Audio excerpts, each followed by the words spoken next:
जब श्री राम का वनवास जाना तय हुआ तब सीता माता भी श्री राम के साथ जाने के लिए तैयार होगी और लक्ष्मण भी श्री राम की सेवा करने के लिए उनके साथ जाना चाहते थे। उन्होंने अपनी माता से तो अनुमति ले ली थी, लेकिन संकोच में थी कि उर्मिला से क्या कहेंगे, उससे कैसे समझाएंगे।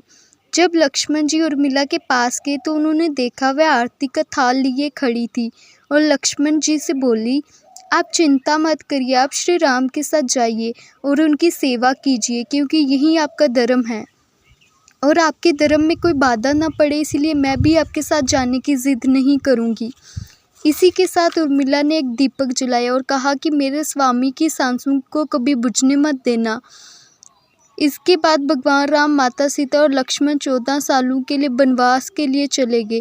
उर्मिला भी 14 वर्षों तक नींद में चली गई, क्योंकि लक्ष्मण हर समय भगवान राम और माता सीता की सेवा में लगे रहते थे।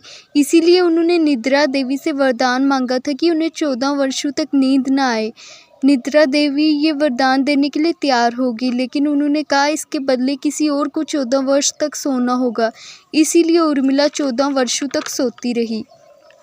इसका प्रभाव युद्ध में भी पड़ा, क्योंकि रावण के पुत्र मेघनाद को वही मार सकता था जो 14 साल से सोया न हो। इसीलिए लक्ष्मण ही उसे मार सकते थे। जब राम जी रावण को मारने के बाद अयोध्या लौटे और राम जी का राज्य अभिषेक हो रहा था तो लक्ष्मण जी हंसने लगे। सभी को आश्चर्य हुआ कि लक्ष्मण क्यों हंस रहे हैं। लक्ष्मण से पूछा, आप क्यों हंस रहे हैं? तब लक्ष्मण जी ने उत्तर दिया कि 14 सालों से मैं इसी पल की प्रतीक्षा कर रहा था कि राम जी कब राजा बनेंगे, और अब जब राम जी का राज्य अभिषेक हो रहा है तो मुझे सोना पड़ेगा, क्योंकि निद्रा देवी ने मुझे 14 वर्षों का ही वरदान दिया था। इसी के बाद लक्ष्मण जी को नींद आ गई और उर्मिला जाग गई और राम जी का राज्य अभिषेक हुआ। अगर आपको वीडियो पसंद आई हो तो वीडियो को लाइक करें और कमेंट में जय श्री राम ज़रूर लिखें।